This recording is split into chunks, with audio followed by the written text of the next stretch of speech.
신명기 21장 15절부터 23절까지입니다. 21장 15절.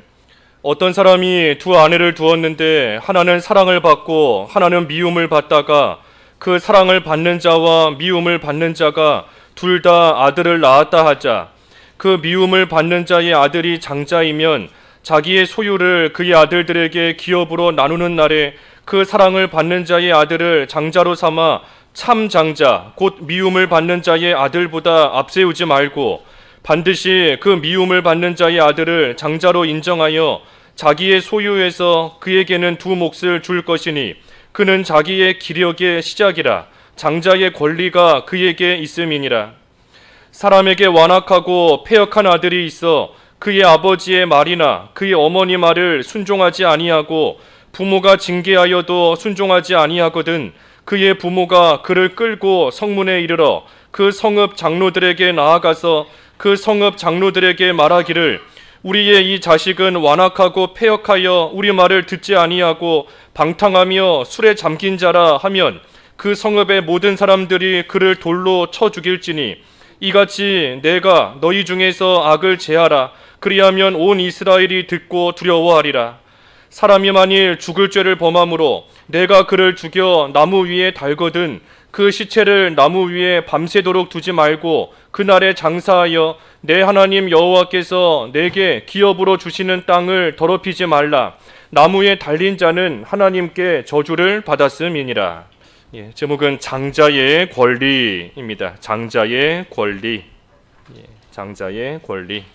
그런데 장자의 권리에 대해서 또 18절부터는 그 패역한 아들 어떻게 처리해야 되는가 하는 거, 그리고 마지막 22절, 23절은 그 하나님의 저주를 받아 나무에 달려 죽은 자, 죽인 자, 그 죽인 자의 시체를 밤새도록 나무 위에 달아두지 마라.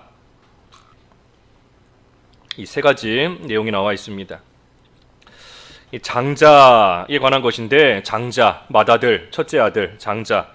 여기 15절부터 17절까지 보면 이 어떤 사람이 두 아내를 두었습니다. 그런데 한 명은 사랑을 받는 아내고 다른 하나는 이 미움을 받는 그러한 아내이다. 그런데 사랑을 받는 자와 미움을 받는 자가 둘 다 아들을 낳았다. 그런데 미움을 받는 자의 아들이 이 장자로 먼저 태어났다라고 한다면 이 자기 소유를 아들들에게 기업으로 나누는 날에 그 사랑을 받는 자의 아들을 장자로 삼으면 안 된다. 미움을 받는 자의 아내, 비록 미움을 받고는 있지만 그 미움을 받는 아내가 낳은 아들이 원래 장자이니, 그러니 아무리 사랑하는 아내가 낳은 아들이다 할지라도 원칙대로 순리대로 먼저 낳은 그러한 아들이 참 장자이니 아무리 너가 사랑하는 아내가 아들을 낳았다 할지라도 그 사람을 장자로 세우면 안 된다 하는 겁니다. 원리대로 하라는 거예요. 원칙대로. 아무리 미워하는 아내, 사랑하는 아내, 그래서 미워하는 아내가 낳은 아들이 장자다, 사랑하는 아내가 낳은 아들이 그 다음이다, 마음으로서는 사랑하는 아내가 낳은 아들에게 장자의 권리를 주고 싶은 마음이 더 클 겁니다. 사랑하기 때문에. 하지만 그렇게 하면 이 원칙에, 원리에 어긋나는 것이고, 원칙대로 미워하는 그 아내가 낳은 아들이 장자로 태어났으니, 그러니 그때에는 그 사람을, 그 아들을 이 장자로 세워야 된다 하는 겁니다. 이 사랑한다고 해서 또 미워한다고 해서 감정적으로 해서는 안 됩니다. 이 장자의 권리라는 것이 참으로 크고 중요한 것인데, 이 크고 중요한 일을 행하는 데 있어서 미운 감정 또는 사랑하는 감정, 이 사람은 내가 좋아하니, 이 사람은 내가 싫어하니 하면서 그러한 감정으로서 행할 일이 아닌 겁니다. 이 장자의 권리는 참으로 중요한 것, 큰 것이기 때문에 원칙대로 아무리 내 마음에 들지 않고 싫다 할지라도 모든 것을 하나님이 주신 원칙대로 이 모든 것을 다 행하며 나아가야 됩니다. 장자의 권리가 뭔가? 이 장자의 권리는 그 가족을 지배하는 권리가 이 장자의 권리입니다. 가족들, 그 가족을 지배한다, 가족을 다스린다 하는 것은 아버지, 그 가장인 아버지가 하는 그러한 아버지가 가진 권리인 겁니다. 그런데 장자의 권리는 그 아버지의 그 지배권을 그대로 물려받는 것이 이 장자이고 그 장자의 권리입니다. 그러니 가족을 다스리며 지배하는 권리가 이 장자의 권리예요. 창세기 27장 29절 읽어주십시오. 창세기 27장 29절. 창세기 27장 29절.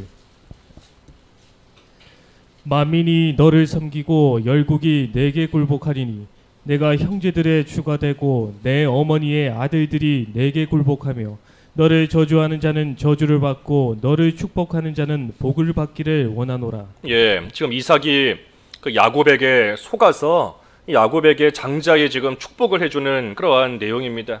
그런데 그 29절에 보면 너가 형제들의 주가 될 것이다, 형제들의 주인이 된다 그랬습니다. 이게 장자의 권리인 겁니다. 형제들이 있지만 그 형제들을 다스리는 그러한 주인 노릇을 하게 된다.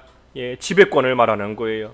그래서 장자로서 가족들을, 형제들을 다스리며 지배하는 그러한 권리, 장자의 권리인 것이고, 또 장자의 권리가 뭔가 더 중요한 것은 이 하나님께서 주신 그 언약에 참여하는 그러한 권리가 이 장자의 권리입니다. 이 가족에 대한 지배권보다 사실 더 중요한 것이 이 하나님의 언약에 참여하는 그러한 복된 권리, 예, 이것이 장자의 권리인 겁니다. 하나님께서 아브라함에게 주신 언약이 있고, 또 아브라함의 뒤를 이어 아브라함의 아들인 이삭에게 주신 그러한 언약이 있고, 또 이삭의 아들인 야곱에게 하나님께서 계속해서 한결같이 주시는 그러한 언약이 있습니다. 지금 이 언약이 아브라함부터 그 장자를 통해서 쭉 이어져 내려가고 있는 그러한 언약입니다. 이 언약이 뭔가 참으로 영적이고 신령한 복인데, 아브라함에게 주신 하나님의 언약이 뭔가 이 크게 두 가지인데, 중요한 것은 예수 그리스도에 대한 언약입니다. 아브라함에게 하나님이 주신 그 언약, 약속이 뭐 단순히 너가 지금은 자녀가 없지만 앞으로 자녀 많이 낳게 될 거다, 너가 나중에 이 가나안 땅에 돌아와서 다시 살게 될 거다 하는 그러한 물질적인 그러한 복된 약속이 아닙니다. 아브라함에게 주신 약속은 자손 가운데 장차 그리스도가 오실 것이다.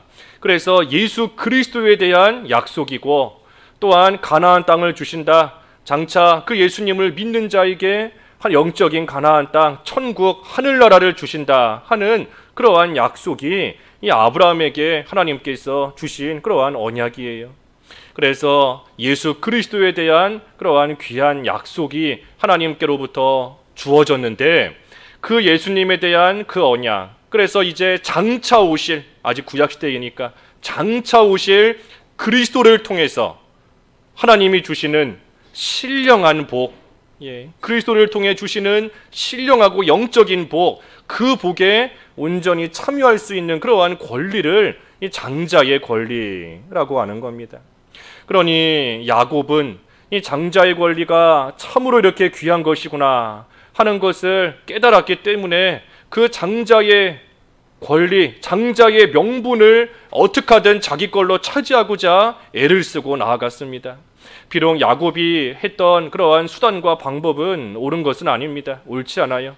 하지만 야곱이 사모했던 것은 이 장자의 명분, 장자의 권리, 그리스도로 인하여서 하나님이 주시는 그러한 신령한 영적인 복, 그것을 이 야곱은 사모하며 어떻게 하든 내 걸로 삼고자 하는 그러한 마음이 있었던 겁니다.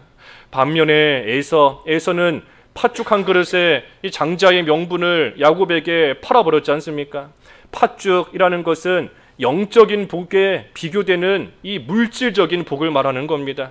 세상적인 복, 물질적인 복, 현재 누릴 수 있는 당장의 유익, 그것이 이 팥죽으로 상징이 되는 겁니다.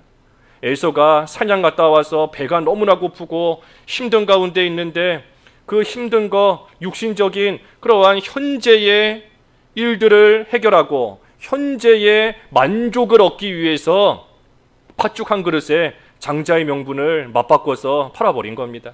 그러니 야곱은 예수님으로 인한 영적인 복을 사모한 것이고, 에서는 그 영적인 복보다 현재의 복, 이 세상에서의 복, 물질의 복, 당장 눈앞에 보이는 유익, 그것을 영적인 그리스도를 통하여 주시는 영적인 은혜와 복보다 더 소중하게 여겼기 때문에, 그렇기 때문에 팥죽을 받고 장자의 명분을 넘긴 겁니다. 그래서 장자의 명분, 장자의 권리는 신령한 복이에요. 하나님께서 약속해 주신 그 언약의 내용대로 그리스도를 통하여 주시겠다 하신 그러한 영적인 복에 참여하는 그러한 권리가 장자의 권리인 겁니다. 그리고 오늘 본문에 보면, 여기 17절에 보면 장자에게는 두 몫을 주라 그랬습니다. 17절에. 그러니 장자의 권리가 뭔가 두 몫을 받는 권리입니다. 다른 아들들은 다 한 몫을 받지만 장자는 두 몫을 받지 않습니까? 장자는 몫을 두 배를 받는 겁니다. 이 왜 장자에게 두 몫을 주는가? 그저 장자이기 때문에 너는 특별히 두 배를 더 받아라 하는 그러한 차원은 아닙니다. 장자에게 두 몫을 주는 이유는 이 장자로서의 그 책임을 감당하기 위해서는 두 배의 몫이 필요하기 때문인 겁니다. 장자의 그 책임을 감당하려고, 장자에게 주어진 그 책임, 육신적으로 볼 때에는 가족을 다스리고 가족을 지배하고 해나가야 되는 그러한 일, 그러니 이 장자로서 주어진 그러한 책임을 감당하기 위해서는 다른 사람과 똑같이 받아서는 그 장자의 책임을 온전히 할 수 없는 겁니다. 그렇기 때문에 하나님께서 장자에게는 두 몫을 주라라고 하신 거예요. 그러니 장자는 복을 두 배로 받는 겁니다. 두 몫을 받는 거예요. 아버지의 소유에서 다른 아들들보다 두 배로 더 많이 받는 겁니다. 하지만 복만 두 배로 받는 것이 아니라 사실은 그 책임도 두 배로 커지는 겁니다. 그것이 장자에게 주어지는 장자의 권리이자 의무인 겁니다. 장자가 복을 두 배로 받는다. 두 배로 받아서 그저 그 두 배의 복을 받아서 남들보다 편히 잘 살아라 하는 뜻이 아닙니다. 두 배의 몫을 왜 주는가? 두 배의 책임이 주어지기 때문에, 두 배로 해야 될 일이 있기 때문에, 그렇기 때문에 장자에게는 두 배의 몫이 주어지는 겁니다. 그러니 장자가 두 배의 몫을 받고 나서 자기에게 주어진 장자의 책임을 못하면 안 돼요. 그러면 장자로서의 그 권리 뺏기는 겁니다. 장자로 세워졌지만 장자로서의 그 책임을 다하지 못하면 결국은 그 장자의 권리가 다른 사람에게 넘어가게 되어 있는 겁니다. 그러니 두 배의 몫을 받았다 할 때에 내게는 남들보다 더 복을 많이 주셨구나, 내게는 은혜를 더 많이 주시는구나 하는 거에 대해서 한편으로는 감사하지만, 하지만 그것을 가지고 남들보다 더 일해야 되고 더 책임감 있게 주어진 자리에서 해야 될 의무가 다른 사람보다 더 큰 것이 장자인 겁니다. 그러니 조금 전에 증거한 것처럼 장자는 복도 크지만 해야 될 일도 큰 겁니다. 권리가 크지만 의무도 큰 거예요. 할 일이 그만큼 더 많은 겁니다. 엘리사가 갑절의 영감을 구했잖아요. 갑절의 영감을 구한 겁니다. 엘리사가 갑절의 영감을 왜 구했겠어요? 자기 스승보다 단순히 더 뛰어난 그러한 사람이 되고자, 더 뛰어난 후계자가 되고자 갑절의 영감, 두 배의 영감을 구한 것이 아니지 않습니까? 이제 엘리야의 시대는 갔고 엘리사의 시대가 이제 시작되는데, 엘리사의 시대는 엘리야 때보다 더 악하기 때문에 엘리사가 그 일을 감당하기 위해서는 앞선 자기의 스승인 엘리야와 똑같은 영감을 가지고서는 할 수가 없는 겁니다. 이제는 앞선 자가 해나갔던 그러한 그 정도의 능력, 그 정도의 지혜만 가지고는 일을 할 수가 없게 되는 겁니다. 그렇기 때문에 이제 이 시대에서는 일하기 위해서는, 하나님의 일을 감당하기 위해서는 갑절로 필요하기 때문에 하나님께 갑절의 영감을 구한 것이고, 하나님께서 그 갑절의 영감을 주셨을 때 엘리사가 이제는 그것을 가지고 나아가서 주어진 사명을 힘써 감당하고 나아가면 그때에 또 엘리사는 인정을 받는 그러한 하나님의 종이 되는 겁니다. 그래서 장자의 권리, 장자의 권리는 2배의 몫인 겁니다. 2배예요, 2배. 2몫을 준다. 2몫. 권리만 2몫이 아니라 의무도 2몫이다. 그러니 많은 복을 받았다. 우리도 하나님께서 나에게, 우리 가정에, 우리 교회에, 또 나에게 남들보다 특별한 은혜와 복을 더 주시는 것 같다 라고 할 때 우리가 한편으로 감사하지만 한편으로는 더 일해야 되는 겁니다. 하나님께서 더 수고하라고, 남들보다 더 일하라고, 나에게는 이렇게 남들과 다른 건강을 더 많이 주셨다, 힘을 더 많이 주셨다, 물질을 더 많이 주셨다, 지혜를 더 많이 주셨다. 그것 가지고 하나님의 일에 더 많이 일하라고 하나님께서 주신 겁니다. 그래서 야곱이 이 장자의 권리를 사모하며 나아갔던 것처럼 우리도 이 장자의 권리를 사모하는 마음으로 나아가야 되는 것이고, 하나님께서 주시는 것을 가지고 힘써서 주의 일에 또 열심을 내고 나아가는 것, 그것이 이 장자인 겁니다.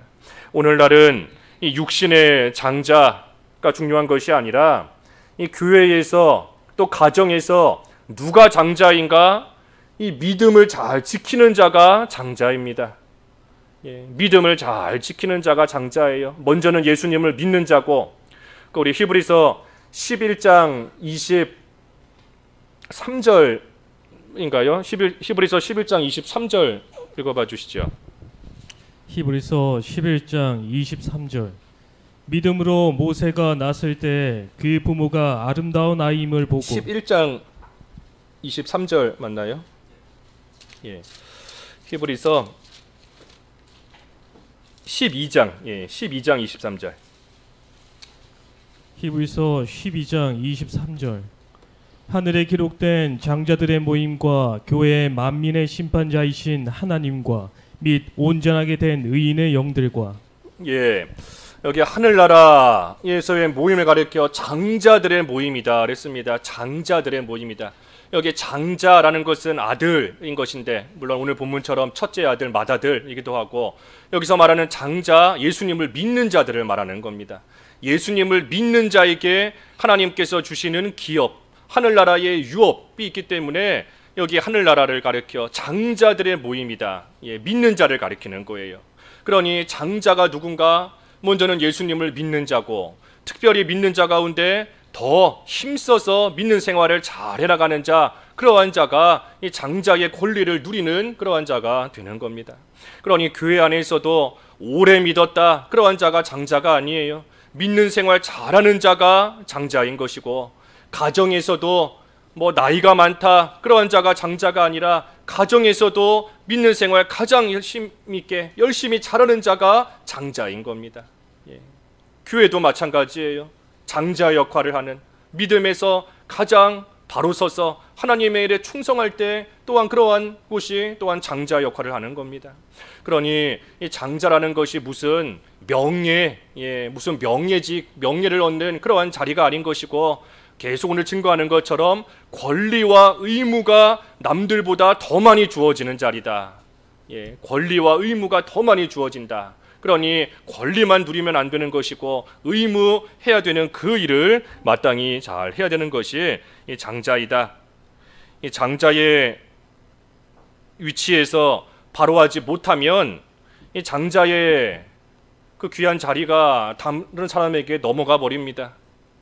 장자로 세워졌지만 그 장자로서의 해야 될 책임을 다하지 못하면 다른 사람에게 넘어가 버려요. 우리가 새벽에도 보았고 여러 번 보았는데, 그 역대상 5장에 보면은 역대상 5장 1절과 2절에 보면 이 장자가 3명이 나오잖아요. 이스라엘의 아들 12아들 가운데 장자가 3명이 나오는 겁니다. 한 명은 루벤, 실제 장자로 태어났던 장자의 이름을 가진 루벤이 있고, 그 다음에는 실제 그 장자의 권리를 행사한 장자의 명분을 받은 요셉이 있고, 그리고 육신적인 장자는 아니지만 장자로서의 실질적인 역할을 한 유다가 나오고, 3사람이 나오는 겁니다. 루벤, 우리가 루벤을 잘 봐야 돼요. 루벤이 분명히 그 야곱의 아내 레아의 그 첫째 아들로 태어난 이스라엘의 장자인 루벤입니다. 하지만 루벤이 그 아버지의 첩인 비라와 동침하고 하나님 앞에 죄를 짓고 나아가고 장자로서의 일을 다하지 못하니 그 장자의 명분과 권리가 요셉에게 넘어간 거잖아요. 그러니 요셉이 장자로서의 책임을 다한 겁니다. 하나님이 요셉에게 주신 복이 다른 형제들보다 더 뛰어납니다. 비록 많은 환난은 겪었지만 하나님께서 애굽의 총리로 세워주셨으니 그러니 다른 아들들보다 하나님이 주신 복이 더 많은 거예요. 2배의 몫을 받는 겁니다. 하지만 그것만이 아니라 그만큼 책임이 또한 주어지는 거지 않습니까? 요셉이 흉년 가운데 있는 자기의 부모님과 형제들을 살려야 되는 그러한 책임이 요셉에게 있는 것이고, 또한 그로 인하여서 이스라엘을 참으로 어려움 가운데서 건져내야 되는 그러한 책임이 요셉에게 있는 겁니다. 요셉이 믿음을 잘 지키고 나아갔기 때문에 이 요셉에게 장자의 명분, 장자의 권리가 돌아간 겁니다. 그래서 요셉을 통하여 요셉의 두 아들 에브라임과 므낫세 각각 또한 복을 받잖아요. 가나안 땅에 들어가서도 12지파 땅을 나눌 때 요셉 지파만 2곳, 에브라임과 므낫세 각자 그 지파대로 또한 땅을 분배받는 겁니다. 2배의 몫을 받는 그 장자의 복이 요셉에게 그대로 가게 된 겁니다. 그러니 우리도 지금까지 어떻게 살아왔는가, 지금까지는 장자였다 할지라도 루벤을 생각할 때 장자로서의 그 일을 다하지 못하면 요셉에게 넘어가는 겁니다. 다른 사람에게 이 장자의 복이, 장자의 그 권리와 명분이 다 넘어가는 겁니다. 그러니 끝까지 믿음을 잘 지키는 자가 장자인 줄 알고 우리에게 주신 각자의 자리에서 내가 우리 가정에서 장자가 돼야 되겠다, 야곱처럼 사모하는 겁니다. 우리 교회에서 내가 장자가 돼야 되겠다, 야곱처럼 사모하고 나아가는 겁니다. 내가 주신 자리에서 내가 가장 하나님을 사랑하고 내가 가장 하나님께 가까이 가기를 힘쓰고 내가 가장 믿음 잘 지키고 내가 장자가 돼야 되겠다 하는 그러한 사모하는 마음으로 나아가서 장자의 그 자리 우리가 끝까지 지키며 하나님 주신 그 모든 사명 또한 잘 감당하고 나아가는 것, 그것이 복된 겁니다. 그래서 장자의 권리가 그만큼 귀하고 중요한 것이다 라는 겁니다. 여기 18절에서 21절까지는 이 부모를 거역하는 아들이 있을 때 그 처벌하라 하는 것인데, 여기 18절부터 21절까지 쭉 보면 18절에서 21절까지 읽어주시죠. 18절에서 21절. 18절. 사람에게 완악하고 패역한 아들이 있어 그의 아버지의 말이나 그 어머니의 말을 순종하지 아니하고 부모가 징계하여도 순종하지 아니하거든.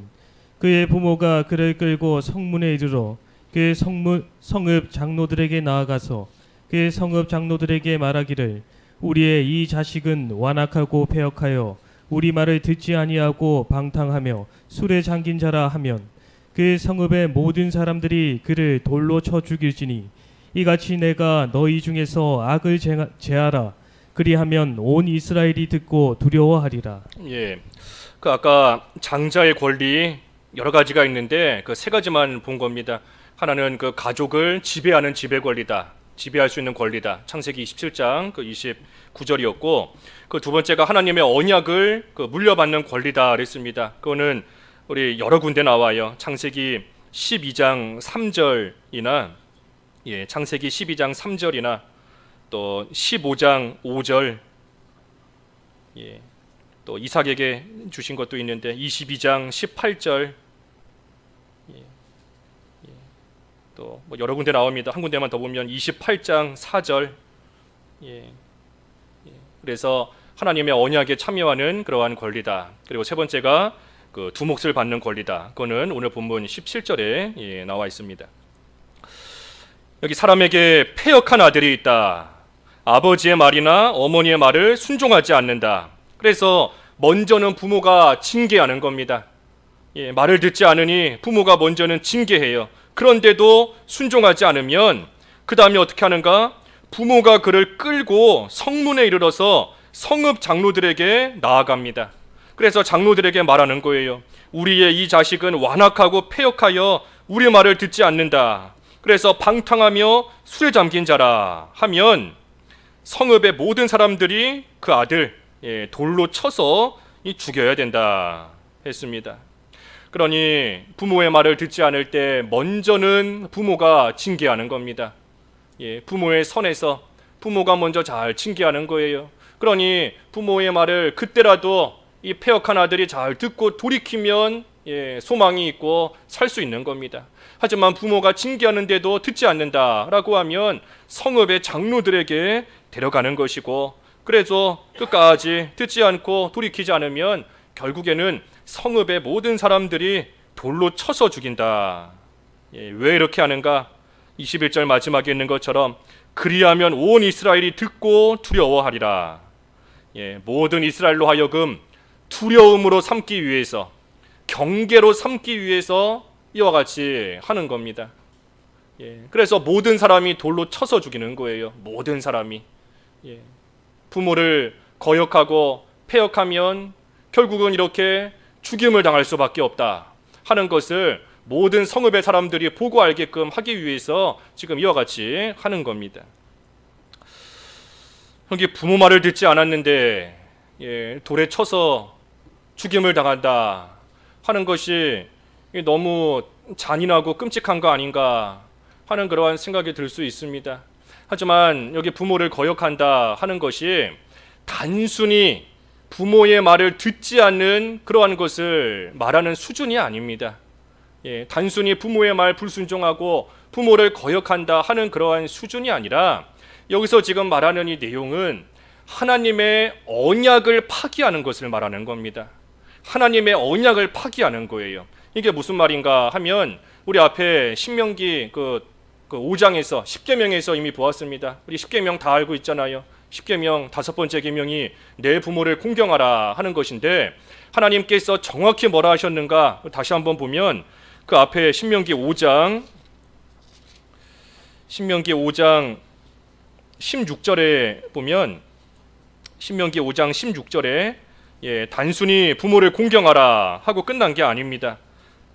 뭐 살인하지 말지니라, 간음하지 말지니라 하는 것은 다 한 문장으로 끝나 있지만, 부모를 공경하라 하는 것은 5장 16절에 너는 내 하나님 여호와께서 명령한 대로 내 부모를 공경하라.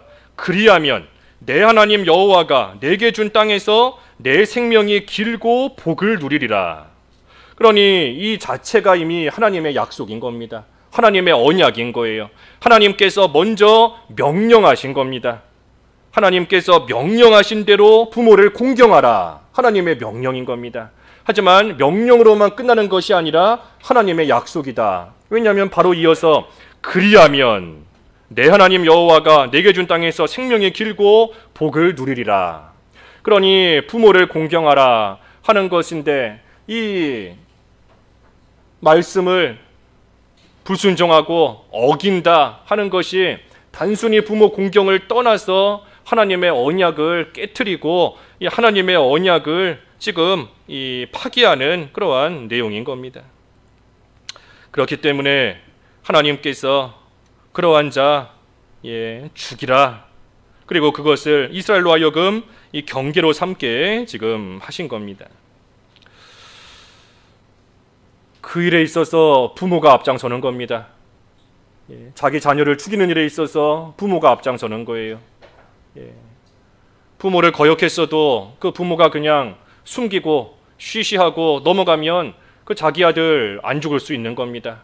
하지만 지금 이러한 하나님의 언약을 파기하는 그러한 죄를 지었을 때 부모가 그 죄를 다 드러내고 부모가 앞장서서 자기 아들을 데리고 성읍 장로에게 가서 말하고 결국은 돌에 쳐서 죽임을 당하는 그러한 자리에까지 내주는 것이 지금 부모인 겁니다. 이게 왜 그런가 하면 이 구약시대에는 이스라엘 백성, 이스라엘 민족이 하나님의 택한 백성이었습니다. 구약시대는 이스라엘 민족이 하나님의 선민, 하나님의 선택을 받은 하나님의 백성인 겁니다. 그러니 하나님께서 주신 그 언약을 이스라엘이 지켜나아가는, 이스라엘이 하나님이 주신 그 언약을 유지하는 본질적인 수단이 뭔가 하면 그게 바로 가정입니다. 가정. 그래서 구약시대에는 가정을 통해서 하나님의 언약이 계속해서 이어져 내려가는 겁니다. 왜냐하면 이스라엘 그 민족이 하나님의 택한 백성이기 때문이에요. 그래서 이스라엘 그 민족, 혈연 공동체, 한 민족, 그 이스라엘 민족이 하나님의 선민이기 때문에 그 가정을 통해서, 각 가정을 통해서 하나님의 언약의 계대가 쭉 이어져 내려가는 겁니다. 그렇기 때문에 우리 신명기 앞에 6장에서도 본 것처럼 6장 7절에 보면 내 자녀들을 부지런히 가르치라 하는 말씀이 나왔지 않습니까? 내 자녀를 부지런히 가르치라. 이 자녀를 가르치는 거 오늘날도 중요한 일이지만 특별히 구약시대에는 그 가정 안에서 언약의 계대가 이어지는 거기 때문에 자녀를 가르치는 거, 그 일이 훨씬 더 지금보다 중요한 그러한 일이었던 겁니다. 그래서 신명기도 계속 보면 그런 표현이 많이 나와요. 너와 내 아들과 내 손자들에게 계속해서 이것을 가르치고 계속해서 하나님을 경외하게끔 해라. 너만 하는 것이 아니라 너와 내 아들과 내 손자들. 그러니 가정을 통해서 이어져 내려가는 겁니다. 그런데 부모를 거역한다 하는 것은 이러한 하나님의 명령, 이러한 하나님의 도를 고의적으로 저항하는 겁니다.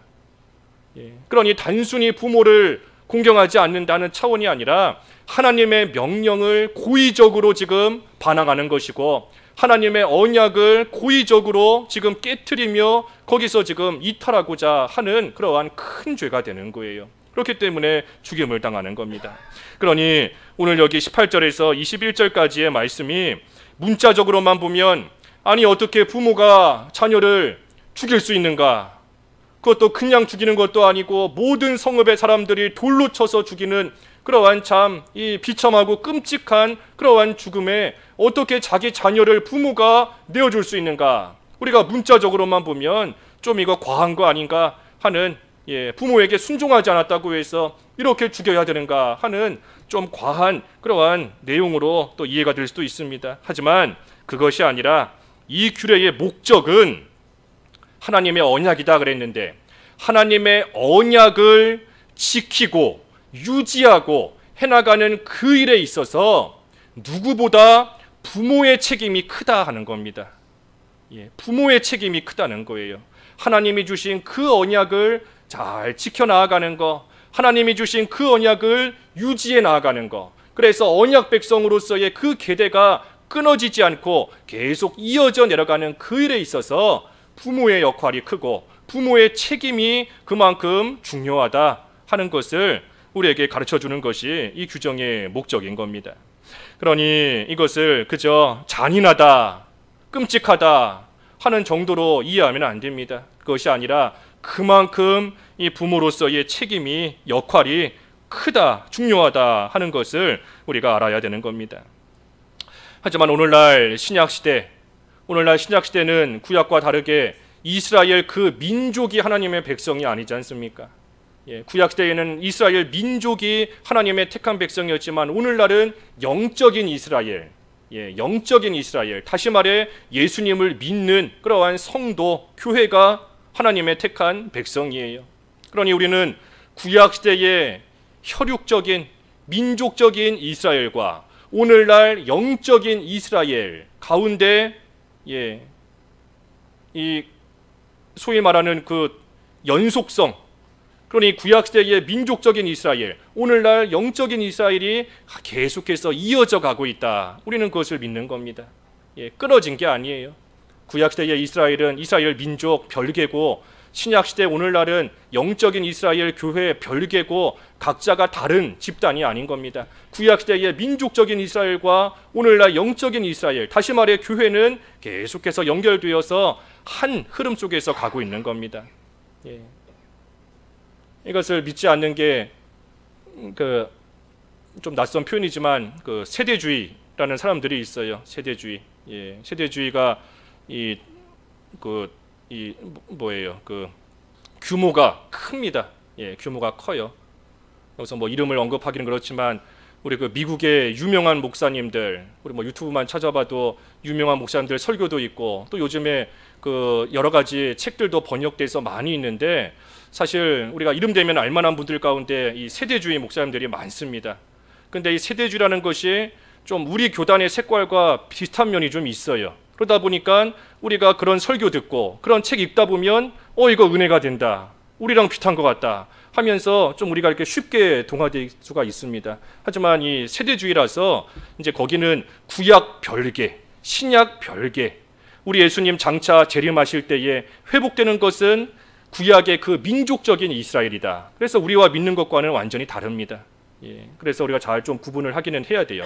뭐가 됐든 우리는 구약시대의 민족적인 이스라엘과 오늘날 영적인 이스라엘, 교회는 별개가 아니라 같은 흐름 속에서 가고 있다 하는 것을 우리는 믿습니다. 그렇기 때문에 그래서 우리가 이 구약시대에 주어진 규정도 우리가 영적인 의미로서 우리가 오늘날도 잘 지키고 또 그대로 살고자 힘을 쓰고 있는 거예요. 구약시대의 이스라엘, 가정이 중요했고 부모의 책임이 중요했다라고 했는데 오늘날도 마찬가지인 겁니다. 오늘날도 하나님이 주신 그러한 귀한 하나님의 언약 백성으로서 우리가 살아가는 일에 있어서 부모의 역할이 중요한 겁니다. 하지만 부모의 역할만 중요한 것이 아니에요. 이제는 민족적인 이스라엘이 아니라 영적인 이스라엘이기 때문에 이제는 뭐 한국 사람만 하나님의 백성이 아니라 중국 사람도, 일본 사람도, 미국 사람도, 뭐 어디 아프리카 짐바브웨 사람도 예수님을 믿으면 하나님의 백성이 되는 것이기 때문에 더 이상 언약 백성의 계대가 이어져 가는 것이 가정 안에서만 머물러 있으면 안 되는 겁니다. 이제는 특정한 교회, 특정한 가정, 특정한 단체, 특정한 민족에게만 복음이 머물러 있으면 안 되는 것이고 이제는 때를 얻든지 못 얻든지 만나는 모든 사람들에게 복음을 전파해야 되고 이제는 집 주위든지 멀리든지 땅끝까지 가서 예수님에 대한 복음을 전파하여서 예수님을 믿음으로써 영적인 이스라엘에 들어올 수 있도록 언약 백성에 참여할 수 있도록 복음을 전하는 그 일을 이제는 모든 성도가 다 해야 되는 겁니다. 구약시대에는 가정 안에 머물러 있었어요. 그래서 부모의 책임이 그만큼 크고 중요한 겁니다. 하지만 오늘날은 우리가 이어지는 거기 때문에 가정에서의 부모 역할도 중요하지만 부모에게만 맡기면 안 되는 것이고 이제는 모든 성도가 이 생명을 살리며 하나님의 언약 가운데 참여하기를 힘쓰고자 하는 이 일에 모든 성도들이 다 힘써 참여해야 되는 거예요. 그러니 교역자도 힘써야 되고 교사도 힘써야 되고 부모도 힘써야 되고 옆에 있는 친구도 힘써야 되고 이웃도 힘써야 되고 모두가 다 힘써서 이 언약 백성으로서의 살아가는 그 일을 잘할 수 있게 해야 되는 겁니다. 주일학교도 모두가 다 힘써야 되는 겁니다. 주일학교 교사도 힘써야 되지만 교사가 아니다라고 할지라도 함께 같은 마음으로 주일학교를 위해서 기도해 줘야 되고 도울 일이 있으면 함께 협력하며 참여하며 도와줘야 되고 교사에게만 맡기면 안 되는 거예요.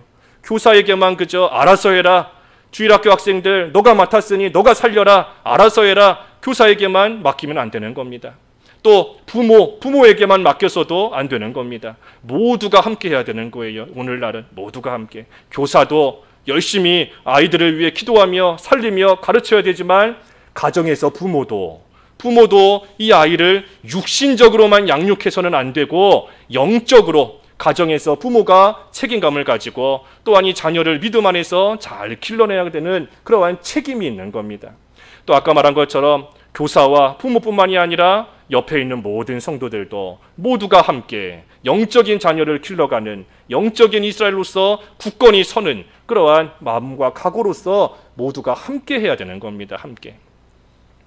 그래서 이 불순종한 자녀를 돌로 쳐서 죽이라 하는 것이 단순히 뭐 불순종한 자녀 끔찍하게 죽인다 하는 그러한 문자적인 것으로서 그치는 것이 아니라 부모의 역할이 중요한 것이고 오늘날은 모두가 함께 생명을 살리며 언약 가운데 언약 백성으로 살아가는 그 일에 모두가 함께 참여해야 된다 하는 그러한 의미가 있는 겁니다.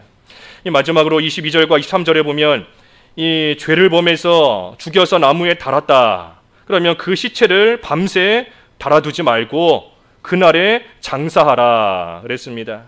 그래서 밤새 달아두지 말라. 왜 그런가? 23절에 있는 말씀처럼 하나님께서 내게 기업으로 주시는 땅을 더럽히지 말라. 나무에 달린 자는 하나님께 저주를 받았음이니라. 그러니 저주받아 죽은 자이니 하나님이 기업으로 주신 그 땅이 더러워지지 않도록, 죽었으면 그날 가서 장사하고 밤새도록 그 시체를 나무에 달아두면 안 된다 하는 겁니다. 그래서 이 말씀 23절, 22절, 23절의 이 말씀은 우리가 그 예언적으로 볼 때 우리 예수님께서 십자가에 못 박혀 죽으시고, 하지만 그날 십자가에서 죽으신 그날 바로 장사되실 것을 이 예언한 그러한 말씀입니다. 그 누가복음 23장 50절 이하의 말씀을 쭉 보면, 누가복음 23장 50절 이하의 말씀에 예수님께서 십자가에 못 박혀 죽으시고, 이제 그날 오후에 예수님께서 숨을 거두시고, 아리마대 요셉이 와서 필라도에게 그 시체를 요구하고, 아무도 장사한 적이 없는 새 무덤에다가 예수님을 그날 가서 장사하는 겁니다. 그날 하루가 넘어가지 않아요. 그날 장사하는 겁니다. 그래서 이 오늘 본문 22절과 23절의 말씀이 예언적으로 성취되는 겁니다.